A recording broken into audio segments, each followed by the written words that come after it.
கண்ணியத்திற்குரிய எல்லாம் உள்ள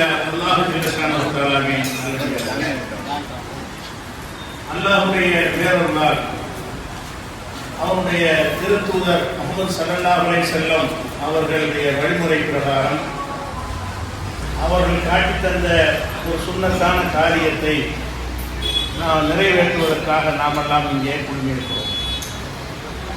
இந்த திருமணம் என்ற இந்த சுன்னத்தான நிகழ்வை பொறுத்த வரைக்கும் இது எதற்காக இந்த திருமணத்தை இஸ்லாம் நமக்கு ஒரு வழிமுறையாக ஆக்கியிருக்கிறது என்று சொன்னால், இரண்டு நோக்கங்களுக்காகத்தான் இந்த திருமணத்தை வழிமுறையாக ஆக்கியிருக்கிறது. ஒரு நோக்கம், கணவன் மனைவியர் தங்களுக்கு மத்தியில் இல்லற இன்பத்தை அனுபவிக்க வேண்டும், மகிழ்ச்சியோடு இருக்க வேண்டும் என்பது முதலாவது நோக்கம். இரண்டாவது நோக்கம், அந்த இல்லற வாழ்வின் மூலமாக தங்களுடைய சந்ததிகளை, வழித்தோன்றல்களை பெற்றெடுக்க வேண்டும். இந்த ரெண்டு நோக்கத்திற்காகத்தான் திருமணம் இஸ்லாத்தில் வலியுறுத்தப்பட்டு இருக்கிறது. இதெல்லாம் உங்களுக்கு தெரிந்த ஒரு விஷயம் தான். இஸ்லாத்தில் சொல்லாவிட்டால் கூட இதுக்கு தான் திருமணம் செய்கிறோம் என்பது எல்லாருக்குமே தெரியும், முஸ்லீம் அல்லாதவர்களுக்கும் தெரியும். ஆனால் இந்த ரெண்டு நோக்கத்தை நிறைவேற்றும் வகையில் நாம் இந்த திருமணத்தை அணுகுகிறோமா என்று கேட்டால் இல்லை என்று தான் சொல்ல வேண்டும். அதிகமான பேர் இந்த நோக்கத்தை மறந்துவிட்டு ஒரு சடங்கை கூட இந்த திருமணத்தை நடத்துகிறார்கள். முதலாவதாக, நம்ம சந்ததிகளை பெருக்க வேண்டும், பல்கி பெருக வேண்டும் என்று சொன்னால், இன்றைக்கு இருக்கிற சூழ்நிலையில் ஒரு தம்பதியர் 2 பேர் இருந்தார்கள் என்று சொன்னால், அனைவரும் 2 குழந்தைகள் பெற்றால்தான் இப்போ நம்ம இருக்கிற இதே எண்ணிக்கையை நம்ம தொடர முடியும். இப்போ எவ்வளோ மக்கள் தொகை இருக்கிறோமோ இதே எண்ணிக்கையில் சிறுபான்மையாக இருக்கிறோம். இதே எண்ணிக்கையிலே தொடர்வதாக இருந்தால் ஒவ்வொரு தம்பதியரும் 2 பேர் 2 பிள்ளை விட்டுட்டு போகணும். அப்போ இதே பேலன்ஸில், இதே நம்பரில், இதே எண்ணிக்கையில் நம்முடைய சமுதாயம் தொடரும். ஆனால் இன்றைக்கு அதிகமான பேர் ஒரு குழந்தையோட நிறுத்தி கொடுக்குறாங்க. அவ்வளவுதான் நமக்கு போதும் என்று நினைக்கிறார்கள். அதிகமான பேர் ஒரு குழந்தை நிறுத்தி கொண்டாலும் ஒரு 10% பேர் குழந்தை இருப்பதும் இல்லை. அப்போ ஒரே ஒரு குழந்தையை பெற்றெடுத்தார்கள் என்று சொன்னால், அப்போ 100 பேர் இருக்கக்கூடியவர்கள் விட்டுட்டு போகிற 50 தான் இருக்கு. 100 பேர் இருக்கக்கூடிய ஒரு சமுதாயத்தில் ஒரு குழந்தைய 2 பேர் சேர்ந்தாலும் குழந்தையை பெறாங்க, ஒரு ஆணும் பெண்ணும் சேர்ந்து. அப்போ 100 பேர் இருக்கக்கூடிய ஒரு 50 பெண் எத்தனை பேர் விட்டு போகிறாங்க? ஒரு 50 பேர் விடுறாங்க. 50 நம்ம குறையும். மனித குணம் பல்கி பெறுவதற்காக பக்த மின்ஹுமா விஜாலன் கசீரம் மனிஷா, அதிகமான பிள்ளைகளை அல்லாஹ் அவர்கள் மூலமாக பெருக செய்தான் என்று திருமணத்தை பற்றி அல்லாஹ் சொல்கிறான். நாம் என்ன செய்கிறோம் என்று சொன்னால், 100 பேர் 50 பேரை விட்டு செல்லக்கூடிய நிலை மாறி இருக்கிறது. அந்த மாதிரி இருந்தால் இன்னொரு 50 ஆண்டுகளில் இப்போ நீங்கள் இருக்கிற ஜனத்தொகை பாதி ஆகிடும். இந்தியாவுடைய ஜனத்தொகையில் மற்ற மக்களோடு ஒப்பிடும் பொழுது நீங்கள் 20% இருந்தால் இன்னொரு 50 ஆண்டுகளில் நம்ம 10% ஆகிவிடுவோம். அப்போ இந்த குழந்தைகளை பல்கி பெருகுவதற்காக முயற்சி பண்ணுவதில் குறைந்தது 2 பேர், ஒரு 3 சந்ததிகளை விட்டு சென்றால்தான் அந்த நம்பரை மேனேஜ் பண்ண முடியும். ஏன்னு கேட்டால் பிள்ளை இல்லாதவங்க இருப்பாங்கல்ல, இங்கே 100 பேரில் 50 பேருக்கு தான் பிள்ளைகள் இருக்கும், 2 பிள்ளை இருக்கும். ஒரு 50 பேருக்கு ஒரு பிள்ளை இருக்கும், 10 பேருக்கு பிள்ளையே இருக்காது. இந்த கணக்குப்படி பார்த்தீங்கன்னு சொன்னால், ஒவ்வொரு தம்பதியரும் முடிந்த அளவுக்கு 3 குழந்தைகளையாவது பெற்றால்தான் நம்ம எந்த எண்ணிக்கையில் இன்னைக்கு இருக்கிறோமோ, இந்த நாட்டில் எந்த சிறுபான்மையை தக்க வைத்துக் கொண்டிருக்கிறோமோ இதிலேயே அப்போ தான் நீடிக்க முடியும். இந்த நிலைமையை குடும்ப கட்டுப்பாட்டை பிரச்சாரம் செய்த மாநில அரசாங்கங்கள் எல்லாம் இன்றைக்கு உணர்ந்திருக்கிறார்கள். என்ன செஞ்சாங்க? தமிழகத்தில், ஆந்திராவில், தென் மாநிலங்களில் எல்லாம் நாம் இருவர் நமக்கு இருவர் என்றார்கள். அதுக்கப்புறம் 1 போதுமேண்டாங்க, நமக்கு 1 குழந்தை போதும் அப்படின்னாங்க. அப்புறம் நாமே குழந்தை, நமக்கேன் குழந்தைன்னு நினைச்சாங்க, அது தேவையில்லைங்கிற அளவுக்கு பிரச்சாரத்தை கொண்டு வந்தாங்க. இன்னைக்கு என்ன நிலைமை ஆகிடுது என்று சொன்னால், நாடாளுமன்றத்தில் எம்பிக்கள் ஒதுக்குறதுக்கு கூட்டத்தை கூட்ட போகிறாங்க. அதில் மக்கள் தொகைக்கு தகுந்தவாறு தான் எம்பிக்கள் கிடைக்கும். தமிழகத்தில், ஆந்திராவில் எல்லாம் மக்கள் தொகை குறைஞ்சி போச்சு. ஏன்னா 2 தான் பெறணும், 1 தான் பெறணும் என்பதை ஒரு பெரிய கொள்கையாக எடுத்துக்கொண்டு இது ஒரு முக்கியமான பிரச்சாரம் ஆக்கி காசுலாம் கொடுத்து செஞ்ச காரணத்தினால் தமிழகத்தில் மக்கள் தொகை குறைந்து வட மாநிலத்தவர்களுக்கு 100 எம்பி கிடைக்குமாக இருந்தால் உங்களுக்கு 70 தான் கிடைக்கும். 30% தென் மாநிலங்களுடைய எம்பிக்களுடைய எண்ணிக்கை குறைகிறது என்று இன்னைக்கு மாநில அரசாங்கங்கள் என்ன செய்கிறாங்கன்னா ஊக்குவிக்க ஆரம்பிச்சுட்டாங்க. கடந்த 2-3 மாதங்களாக மாநில அரசாங்கங்களை இனிமேல் நாங்கள் 2க்கு மேல் வேண்டாம் என்று சொல்ல மாட்டோம், அதை வலியுறுத்த மாட்டோம், அவருடைய விவரத்தை நாங்கள் புரிந்து கொண்டோம் என்று சொல்ல காய்விட்டார்கள். எப்படி தமிழகத்தில் இந்த நிலை ஏற்பட்டிருக்கிறதோ அந்த நிலைமை தான் முஸ்லீம் சமுதாயத்தில் ஏற்பட்டு கொண்டு இருக்கிறது. இதே நிலை தொடரும் என்று சொன்னால் ஒரு காலத்தில் நம்ம 2% 3% மக்களாக மாறிடும். இந்தியாவில் நம்ம இருக்கக்கூடிய ஜனத்தொகை மற்றவங்களோட கம்பேர் பண்ணி பார்த்தீங்கன்னா 97% மொத்தம் இருப்பாங்க. நீங்கள் 2 3 இருப்பீர்கள். அல்லாஹ் என்ன செய்யறான், பஸ்ஸ மின்ஹுமா ரிஜாலன் கஸீரும் நிஸா, இந்த ஆதம் ஹவ்வா 2 பேரையும் படைத்து விட்டு அந்த 2 பேர் மூலமாக ஏராளமான ஆண்களையும் பெண்களையும் அல்லாஹ் பல்கி பெருக செய்தான் என்று சொல்லக்கூடிய காட்சியை பார்க்கிறோம். இதை நம்ம திருமணம் நடத்தக்கூடியவர்கள் உணர்ந்ததாக தெரியவில்லை. திருமணம் செய்கிறோம், எதுக்காக திருமணம்? ஆசைக்கு ஒரு பிள்ளைங்கிற அளவோடு நிறுத்திக் கொள்கிறோமே தவிர அதை வளர்க்க இயலுமா, நம்ம கல்வி கொடுக்க இயலுமா, இப்படி எல்லாம் நினைத்து கொண்டு தப்பாக நினைத்து கொண்டு இந்த மாதிரியான ஒரு முடிவை அதிகமான மக்கள் என்ன செய்கிறாங்க, எடுக்கிறாங்க. பிள்ளை பெறுவது ஒரு பாரமான விஷயம், ஒரு சுமையான விஷயம் நினைக்கிறார்கள். அல்லாஹ் ரப்பல் ஆலமீன் நம்மளை படைக்கும் போது ரிஸ்க்கு சேர்த்து தந்து விடுறான், எழுதி வைத்து விடுறான். நான் 3 பிள்ளை பிறந்தால் 3 பேருக்கு ரிஸ்க்கு கொடுக்காம ஆகுறது கிடையாது. நமக்கு முந்தின பெற்றோர்கள் 5 பிள்ளை 7 பிள்ளை 10 பிள்ளை பெற்றவர்கள் எல்லாம் கூட அந்த பிள்ளைகளை வளர்த்து வறுமையான காலத்தில் வளர்த்து ஆளாக்கித்தான் இருக்கிறார்கள். அதனால படிக்க வைக்க முடியுமா, அதை செய்ய முடியுமா, இதை செய்ய முடியுமா என்ற ஒரு குறுகிய எண்ணத்தோடு அல்லாஹ்வின் மீது நம்பிக்கை தவக்கல் குறைந்த ஒரு நிலையில தான் இந்த முடிவை எடுக்கிறீர்கள். எடுத்தால் எதிர்கால சந்ததிகளுக்கு நம்ம ஒரு ஆபத்தான நிலையை விட்டு செல்கிறோம். நம்முடைய எதிர்கால சந்ததி, அதில் உங்கள் பிள்ளை வட்டியெல்லாம் இருப்பாங்க, உங்கள் பேரம்பேத்திகள்லாம் என்ன செய்வாங்கன்னா சிறுபான்மையில் உட்காந்து இப்போ கஷ்டப்படுறோம், இன்னும் சிறுபான்மையாக போனாங்கன்னு சொன்னால் அது சமூகத்துக்கு செய்கிற ஒரு கேடாக இருக்கும். இந்த ஒரு விஷயத்தை திருமண நிகழ்வில் நம்ம என்ன செய்யணும், எல்லா நிகழ்வுகளும் இந்த மக்களுக்கு தெளிவுபடுத்தி, இன்னும் சொல்ல போனால் ஆந்திரா போன்ற மாநிலங்களில் எல்லாம் 3வது குழந்தை பெற்றால் அவங்க ஊக்கத்தொகை கொடுக்குறான். பெறக்கூடாதுன்னு சொன்னவன் இப்போ என்ன செய்யறான், 3வது பிள்ளை பெற்றவர்களுக்கு ஊக்கத்தொகை தருவோம். எதுக்கு அதை சொல்றான்னு கேட்டால் மக்கள் தொகை ரேஷியோ குறைஞ்சிக்கிட்டே வருகிறது, இவ்வளவு குறையக்கூடாது என்பதை இப்போ உணர்ந்து கொண்டார்கள். 2 போதும் என்கிற கொள்கை தவறு. இன்னும் சொல்ல போனால் இப்படி செய்கிற காரணத்தினால புதியவர்கள் அதிகமாகிடுவாங்க, இளைஞர்கள் குறைஞ்சிடுவாங்க.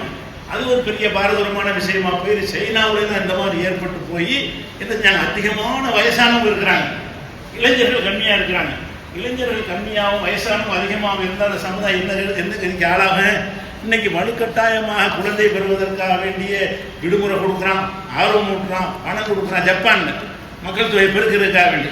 அப்போ இந்த ஒரு விஷயத்தை அதெல்லாம் வலியுறுத்துகிறான். சர்வதேச சமுதாயமும் அதனுடைய தீமையை இன்னைக்கு உணர்ந்திருக்கிறாங்க. அதனால திருமணம் செய்யக்கூடியவர்கள் ஏற்கனவே செய்தவர்கள் என்ன செய்ய இதில் கவனம் செலுத்தணும். இது நம்மளுடைய கடமை. நாம் நம்ம எப்படி நம்ம ஒரு நல்ல நிலையில் நம்ம முன்னோர்கள் நம்ம பெற்றோர்கள் விட்டு சென்றார்களோ அதை விட மேலான நிலையில் நம்ம பிள்ளைகள் விட்டு செல்வது ஒன்று. 2வது சந்தோஷமாக இருப்பதற்கு தானே திருமணம். மனிதன் சந்தோஷமாக இருப்பது இன்றைய நவீன காலத்தை பொறுத்த வரைக்கும் ஒரு 40-45 எல்லாம் அந்த சந்தோஷம் அனுபவிக்கிற நிலையிலிருந்து மனிதன் இறங்கி விடுகிறான். பலவிதமான நோய்கள், உடல் ஆரோக்கியம் கிடையாது. அதனால என்ன ஆகுதுன்னு கேட்டால் தாம்பத்திய வாழ்க்கையில் ஈடுபடக்கூடிய தன்மை 40 வயசுலேயே மக்கள் குறைய ஆரம்பிச்சுட்டாங்க. 40 வயசுக்கு பிறகு என்ன செய்யறது, அவருக்கு தாம்பத்திய வாழ்க்கையில் நாட்டம் இல்லாமல் போயிடுறாங்க. அப்போ இளமையை அனுபவிப்பதற்காக வேண்டி திருமணம் செஞ்சுவிட்டு அந்த 40 வயசுல முடியுது என்று சொன்னால் நாம் என்ன செய்யறோம் தெரியுமா, 30 வயசுல கல்யாணம் பண்ணுறோம். திருமணத்தை நம்ம என்ன செய்யறோம், ஒரு இளைஞன் 28 வயசு வரைக்கும் கல்யாணம் பண்ணாம, 30 வயசுல கல்யாணம் பண்ணாம, 25 வயசுக்கு கல்யாணம் பண்ணாம, அப்ப 30 வயசு வரைக்கும் கல்யாணம் பண்ணாம இருந்தீங்கன்னு சொன்னா அவன் வாழ்ற வாழ்க்கை 10 வருஷம் தான். 30 வயசுல கல்யாணம் பண்ணுவீங்க, ஒரு 10 வருஷம் சந்தோஷமா இருப்பார்கள். அதுக்கப்புறம் என்ன ஆயிருன்னு கேட்டால் இயற்கையான அந்த உடல் உபாதைகள், பல நோய்கள். இன்னைக்கு பல பேர்கிட்ட 40 மேலே உள்ளாலும் எல்லாரும் சுகர் இருக்குங்கிறாங்க. சுகர் இருந்தால் தாம்பத்திய வாழ்க்கையில் உனக்கு ஈடுபட முடியாது, முழுமையான சந்தோஷத்தை பெற முடியாது. அந்த மாதிரி பலவிதமான நோய்களை நம்ம எதிர்கொண்டிருக்கிற ஒரு சூழ்நிலையில் என்ன செய்ய வேண்டும் என்றால் திருமணத்தை தள்ளி போடுறோம். திருமணத்தை தள்ளி போடுவதன் மூலமாக என்ன ஆகும்னு கேட்டால் அந்த இளைஞர்களும் இளைஞர்களும் கெட்டு போவாங்க, தவறான செயலுக்கு தான் செல்வாங்க. அந்த உணர்வு எல்லாம் படைச்சிருக்கிறான். அதை நீங்கள் கட்டுப்படுத்தி 20 வயசுலேயே ஒரு ஆணுக்கு திருமணம் தேவைன்னு வந்துவிடும். நீங்கள் 22, 23, 24 தான் இன்னொன்றாலும் போவான். என்ன மாதிரி வந்தாலும் கெட்டு போவதற்கு வாசல் திறந்து கிடக்கிறது. எப்படி கேட்டாலும் யாரும் கண்டுபிடிக்க கூட முடியாது. அந்த மாதிரியான ஒரு காலத்தில் வாழும் பொழுது அந்த இயற்கையான உணர்வு அவனுக்கு வரக்கூடிய நேரத்திலேயே தாமதம் இல்லாமல் நீங்கள் இல்லற வாழ்க்கைக்கு ஏற்பாடு செய்து கொடுத்தால் சீக்கிரமே 20-22க்குள்ளேயே திருமணம் செய்து கொடுத்தோம் என்று சொன்னால் அதில் என்ன நன்மை ஏற்படும்? கொஞ்சம் அதிக காலத்துக்கு சந்தோஷமா இருக்கும். ஒரு 22-40 வயசு, 18 வருஷம் சந்தோஷமா மனைவியோட இருக்கிற ஒரு சந்தர்ப்பம் இருக்கிறதுல.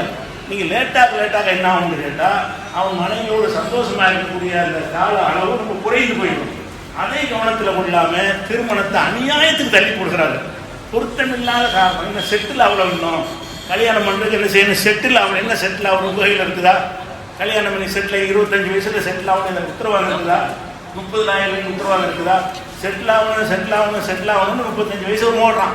இன்னும் நான் செட்டில் ஆகல, உன்னை அது நம்ம கையில் கிடையாது. நீங்கள் அல்லாஹ் வணங்கி திருமணம் செஞ்சீங்கன்னு சொன்னால் அந்த பெண்ணுடைய ரிஸ்கையும் சேர்த்து உங்கள் கையில் எல்லாம் தருவான். அந்த பெண்ணுக்குள்ள ரிஸ்க்கு எல்லாம் எழுதிட்டான்ல. கல்யாணம் பண்ணீங்கன்னா உங்கள் கையில் அந்த ரிஸ்க்கு எல்லாம் தரப்போகிறான். இதை முதல்ல நம்பணும். பூமியில் என்ன நம்பணும்? நம்மளை படைக்கிறதுக்கு முன்னாடி நம்மளுடைய ரிஸ்க்கு எல்லாம் எழுதி வச்சுட்டான். என்ன கிடைக்குமோ அது முடிவு செய்யப்பட்டு விட்டது, அது கிடைச்சே தீரும். அதை நம்பாட்டி அது பேர் நம்மள்ட்ட என்ன ஈமான் இருக்கு? அதை சிந்திச்சு பார்த்தோம் என்று சொன்னால் இந்த திருமணத்தை பெண்களுக்கும் நம்ம தள்ளி போகிறோம். 20 சட்டம் போட்டுனா 18க்கு முன்னாடி பண்ணக்கூடாது, அதுக்காக வேண்டாம் கடைப்பிடிப்போம். 18 தாண்டி 25-28 வரைக்கும் பெண்ணு கல்யாணம் பண்ணாமல் இருந்தால், ஒரு ஆணுக்கு 25-27 கல்யாணம் பண்ணாமல் இருந்தால் எப்படி நியாயம்? அது அவருடைய உணர்வுகளை நீங்கள் மனதை செய்கிறீங்க. அதனாலையும் என்ன செய்கிறாங்கன்னா அவங்களுடைய இல்லற வாழ்க்கை சந்தோஷத்தான திருமணம்.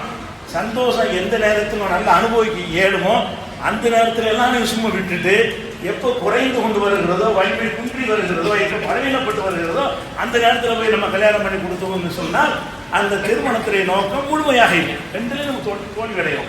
திருமணத்தின் மூலமாக சந்தோஷத்தை அனுபவிப்பது எடுத்துக்கொண்டாலும் நம்ம சரியான முறையில் கடைப்பிடிக்கிறவரை இல்லை. சந்ததிகளை பெருக்கிறது எடுத்துக்கொண்டாலும் நம்ம அதை சரியாக கடைப்பிடிக்கலாம். இந்த 2 விஷயத்தையும் நம்ம மறந்தோம் என்று சொன்னால் பெரிய பாதிப்பு ஏற்படும் என்பதை இந்த திருமண உரையில் முக்கியமான செய்தியாக இந்த உரை நிகழ்த்தக்கூடிய இடம் இல்லை. அதனால் இந்த 2 விஷயத்தை, திருமணத்தை தள்ளியே போடாதீங்க. நல்லா ரிஸ்க்கு தருவான். ஆணாக இருந்தாலும் பெண்ணாக இருந்தாலும் சீக்கிரமாக திருமணத்தை நடத்தினால் அவங்க ஒரு 20-25 வருஷத்துக்கு வாழ்க்கை நடத்துவார்கள். தள்ளி போட்டீங்கன்னு சொன்னால் வாழ்க்கை நடத்துவதற்குரிய காலத்தில் ரொம்ப குறைந்து போய்விடும் என்பதை புரிந்து கொண்டு இதை உணர்ந்து நடக்கக்கூடிய நன்மக்களாக அல்லாஹ் உங்களை ஆக்கிரமிப்பானாக என்று கூறி இந்த மணமக்களை நபிகள் நாயகம் ஸல்லல்லாஹு அலைஹி வஸல்லம் அவர்கள் மணமக்களை வாழ்த்துவதற்கு ஒரு துவாவை கற்றுத் தந்திருக்கிறார்கள். என்ன துவா என்று சொன்னால், பாரக்கல்லாஹு லக வ பாரக அலைக வ ஜமா பைனகுமா ஃபீ கைர். அல்லாஹ் உங்களுக்கு பரக்கத்து செய்வானாக. பரக்கத்துங்கிற ஒரு அருளை நபிகள் நாயகம் ஸல்லல்லாஹு அலைஹி வஸல்லம் கேட்டிருக்கிறார்கள். பரக்கத்து என்று சொன்னால் நம்ம பல துவாக்கள் செய்கிறோம், அதுல எல்லாம் இல்லாத ஒரு ஆழ்ந்த அர்த்தம் பரக்கத்து இருக்கிறது. பரக்கத்து என்று சொன்னால் குறைந்த பொருளில் நிறைந்த பயன். கொஞ்சம் பொருள் செய்யணும், நிறைந்த பயன் கிடைத்தால் அதுக்கு பேர் பரக்கத்து. நீங்க 10,000 ரூபாய் சம்பாதிக்கிறீங்க, 10,000 ரூபாய் சம்பாதிச்சு வீட்டில் உள்ள அத்தனை பேர் சாப்பிட்றீங்க, அத்தனை பேருடைய படிப்பு செலவுக்கு அதை செலவு பண்றீங்க, வீட்டு வாசலாம் கட்டுறீங்க, மேற்கொண்டு 2,000 மிச்சம் இருக்குது. அப்போ இது பெரிய ஒரு பரக்கத்து நல்லாவே ஆகுது. 10,000 ரூபாயை கொண்டு என்ன காரியம் நடக்கணுமோ அதை தாண்டி அதிகமான காரியங்கள் நடக்கும் என்று சொன்னால் அதுக்கு பேர் பரக்கத்து. ஒருத்தன் 1 லட்ச ரூபாய் சம்பாதிக்கிறான், 1 லட்ச ரூபாய் கடன், மாசம் 50,000 கடன் வாங்கிட்டு இருக்கலாம். இது பரக்கத்து சொல்லுவோமா? தொகை பெருசா இருக்கிறது.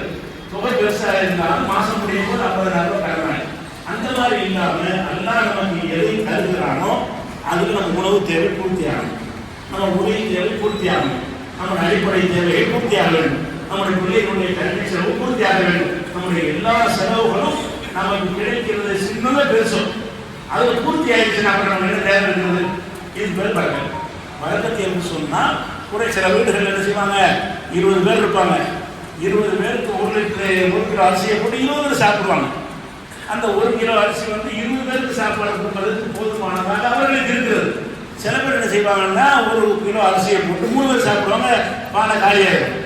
அப்ப அந்த 1 கிலோட பரக்கத்து இல்லை, இந்த 1 கிலோட பரக்கத்து இருக்கிறது. பரக்கத்து என்பது உடையில் பரக்கத்து இருக்கிறது, நேரத்தில் பரக்கத்து இருக்கிறது, பணத்தில் பரக்கத்து இருக்கிறது. எல்லாத்திலும் என்ன பரக்கத்து என்று சொன்னால் கொஞ்சமா தரையும் ரொம்ப தரையும் என் தேவை பூர்த்தியாகும். எனக்கு நீ என்ன தருகிறாயோ இறைவா அதில் என்னுடைய எல்லா தேவைகளையும் பூர்த்தியாகி வைத்துவிடு அப்படிங்கிறதுக்கு பேர் தான் பரக்கத்து என்பது. அப்ப நபிகள் நாயகம் ஸல்லல்லாஹு அலைஹி வஸல்லம் தம்பதியருக்கு என்ன கேட்கிறாங்கன்னு கேட்டா, காசை கொடு, பணத்தை கொடு, அதை கொடு, எதையும் கேட்காம பரக்கத்து செய்வாயாக இறைவா, இந்த தம்பதிகளுக்கு பரக்கத்து செய்வாயாக என்பதை நமக்கு கற்றுத் தந்திருக்கிறார்கள். பரக்கத்து என்றால் கண்ணுக்கு தெரியாத, பொருளுக்கு தெரியாத ஒரு மறைமுகமான பேரருள் என்று அர்த்தம். கண்ணுக்கு தெரியாது, மறைமுகமாக உள்ளே இருக்கக்கூடிய ஒரு அருள் என்று அர்த்தம். இந்த பரக்கத்தை தான் நபிகள் நாயகம் ஸல்லல்லாஹு அலைஹி வஸல்லம் அவர்கள் எல்லா தம்பதிகளுக்காகவும் துஆ செய்வதற்கு கற்றுத் தந்திருக்கிறார்கள்.